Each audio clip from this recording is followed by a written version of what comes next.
It is fast. It is loud. A panty dropper of the early 2000s. You could find this bike on every college campus picking up college girls.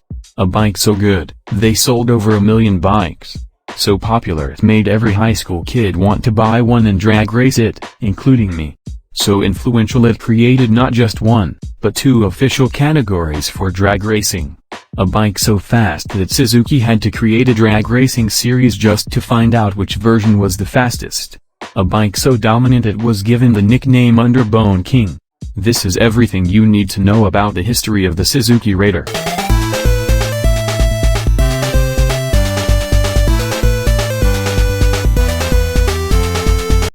If you are a huge motorcycle racing fan like me, you know that the drag racing scene is huge in Southeast Asia.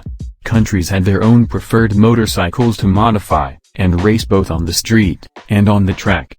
Thailand has its legendary Honda Sonic, a bike so fast, that it made it onto the infamous killer bike list. And because of that, it was never allowed here in the Philippines. Malaysia has Yamaha's flagship small displacement bike, the Yamaha Exciter, known here as the Yamaha Sniper. A bike so good, and so well built, that it deserves its own video. And then here in the Philippines, we preferred the beefy, 150cc, 4-valve, dual overhead cam, screamer of an engine, of the Suzuki Raider 150, also known as the R150, or Satria if you are from Thailand. But the name Satria was not actually of Thai origin. It is an Indonesian word meaning knight. Now you know. Like most of today's small displacement bikes, the origins of the R150 began in the 90s. The 90s was the era of the two-strokes. Motorcycle companies were competing for the two-stroke sport moped market. Honda had the Nova Dash. Yamaha had the Force One. Suzuki had the Crystal. But in 1997, Suzuki, being the innovators that they are, created the first Satria. A single-cylinder, air-cooled, 5-speed, 120cc two-stroke engine.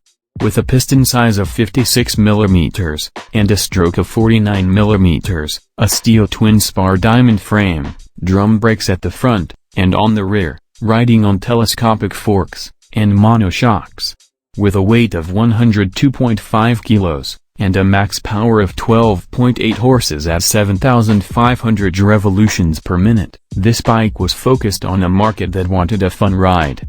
With the success and sales of the first Satria, Suzuki released the second version in 2002, this time with a 6-speed manual gearbox. Suzuki also equipped the second gen with a single-disc, single-piston caliper brakes at the front. Everything else, apart from new decals, was the same. Suzuki also released an R variant. The R variant had the same engine, but with different gearings. This variant also had the Satria equipped with disc brakes both in the front and at the back. Sadly, because of stricter emission standards, the second gen was only produced for 2 years, from 2002 until 2004. Not that we would miss them, as the first 2 versions of the Satria never made it here in the Philippines. The era of the two-stroke engine machines was coming to an end. But always looking ahead, Suzuki had already developed a 4-stroke version of the Satria. But before we get there, I think it is important to take note of the Suzuki Stinger 120. I do not have a lot of information about the Stinger 120, only that it was produced for Vietnam. Now, this is just my theory, but I believe both the Satria and the Stinger share the same steel twin-spar diamond frame and engine. The only difference being that the Stinger had longer forks and different fairings from the Satria. I also believe that Suzuki decided to base the design of the third generation of the Satria on the Stinger. I mean, just look at the Raider 125 and the Stinger 120. Legend has it that on the year 2002, the Stinger had a baby with the Satria, and a 4-stroke 125cc bike was born. And so, we enter the era of the 4-stroke. In 2002, the Suzuki Raider 125 arrived here in the Philippines.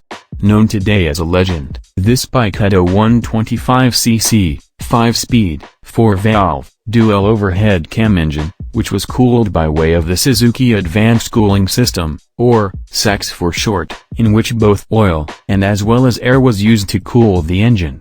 Now, a lot of you do not know this, but the Suzuki Raider 125 was not the first child between the Stinger and Satria. While the Raider 125 inherited its looks from the Stinger, its older brother named the Suzuki FX 125, inherited its looks from the Satria. Produced in Malaysia and Japan, the FX 125 was sold mostly to Thailand, Malaysia, Vietnam, and in small numbers in New Zealand and Greece. Both the FX and Raider share the same frame, suspension, and engine. The only difference being the rear brakes, which the Raider has discs and the FX has drums. Because of its light frame, great suspension, 4-valve dual overhead cam engine, the Suzuki Raider quickly became the leading bike in the sporty underbone category in the Philippine market. The claim to the throne would later be strengthened with the Raider's next evolution. Following the success of the Raider 125, Suzuki released the Raider 150, known today as the first gen, in 2004. Having borrowed design cues from the GSX-R, the all-new Raider 150 was sportier than ever. The 125cc engine of the previous generation was buffed up to 150cc, giving the Raider dominance over the underbone market, thus giving it the nickname, the Underbone King. The Raider 150 would have 3 generations. The first was from 2003 to 2007. Now, if you know your Raiders, you would know that the first version of the first gen did not have an electric starter, it only had a kickstarter. This bike destroyed many flip-flops and other footwear. Luckily, Suzuki addressed this by putting an electric starter on the next version. And then, from 2008 up to 2013 the second gen was produced. It was still the same bike, although it had a slight makeover. The headlight was changed, a bigger headlight and cowl, inspired by the GSX-R 600 and GSX-R 750 Superbike was put on. It was also in this time that race mechanics started noticing the potential of the R150. Not only was this engine favored by racing teams and tuning shops because of its high displacement, considering that its rival, the Yamaha Sniper, was only 135cc, but because of the durability and reliability that these engines offered. Race mechanics would often bore up the engines, increasing the piston size, and changing up the standard size carburetors with bigger aftermarket ones. This was locally known as loading. As the aftermarket parts scene progressed, more parts became available that were focused on creating more power, without having to bore up the cylinders, and putting in a bigger piston. This changed the game, as you could have the same reliable 150cc engine from the factory, and have it produced more power. This meant that you could now drive your R150 to school on weekdays, and race it on weekends. Parts like aftermarket regrinded cams, and cam gears, that changed the timing of the valves opening and closing, letting the intake valves open for longer, allowing more air and fuel to enter the combustion chamber. Racing valve springs that reduced valve floating in high RPMs. Clutch springs that improved shifting time. Racing CDIs that adjusted the engine's power band.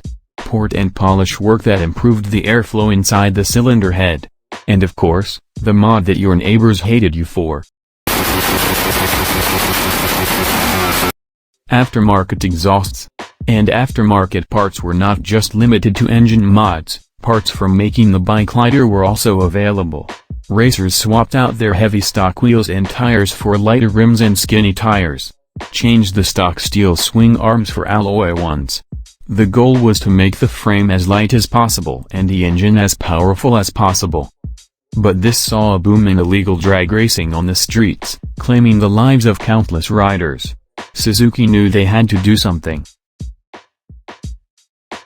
Aware of the rising popularity of illegal drag racing in the Philippines, which are mostly held in open roads at night, with riders wearing minimal protection, Suzuki organized the Raider Breed Wars, giving racing teams and enthusiasts a safe and proper venue to express their passion for racing. The Breed Wars consisted of 4 legs being held in different parts of the country, with the finalists battling it out in Manila. The first leg was held on May 30th at the Old Airport Road in Davao City. This attracted a crowd of more than 5,000 riders, racers, and motorcycle enthusiasts from all over Mindanao. The second leg would be held on July 4th, at the famous Clark International Speedway in Pampanga. Motorcycle fans from all over northern Luzon flocked to see the race. And then, 3 months later, fans and racing teams from the Visayas region would be given the chance to shine. On October 10th, at the South Reclamation Project in Cebu City, a stretch of road that is infamous for being a venue for illegal drag racing, would now be the venue for Suzuki's third leg of the breed wars. Indeed, the Cebuano racers rejoiced, as their passion for racing was being heard by a major Japanese motorcycle company. No longer did they have to race in the late hour of the night, filled with the dangers of the dark, not to mention constantly looking out for the police. A month later, the fourth and final leg was to be held at the Batangas Racing Circuit in Batangas City. This time, both fans and teams were from the south of Luzon, as well as from the Bicol regions. The final war was held in Manila on December 5th. Unfortunately, I cannot find the list of champions, so please, if you know who won, give me a shout out in the comments. With the Suzuki breed wars being a huge success, in both Suzuki's aim at reducing illegal street racing, and in marketing their flagship Underbone, the R150, the breed wars would continue to give people passionate about racing a space to express themselves. With this success, Suzuki is now ready to unveil a new generation of the 150. With the success of the breed wars, R150 sales were at an all-time high. This prompted Suzuki to release a third generation. So, in 2013 they released the all-new Raider 150, nicknamed Reborn. This R150 still had the same reliable and powerful engine from the previous generation, but got a new bodywork. The headlights and body were now slimmer, with sharp lines that project aggression. It was still the R150 that everybody loved. And in 2014, Suzuki reached a new milestone with their flagship Underbone. It produced 1 million R150s since its debut in 2004. Incredible, considering that it had only been around for 10 years. With this milestone, Suzuki released a limited edition R150. It had a black and gold color scheme, with decals on the body, with the words 1 million written. But, with the standards of motorcycle production becoming stricter, Suzuki had a new challenge to face.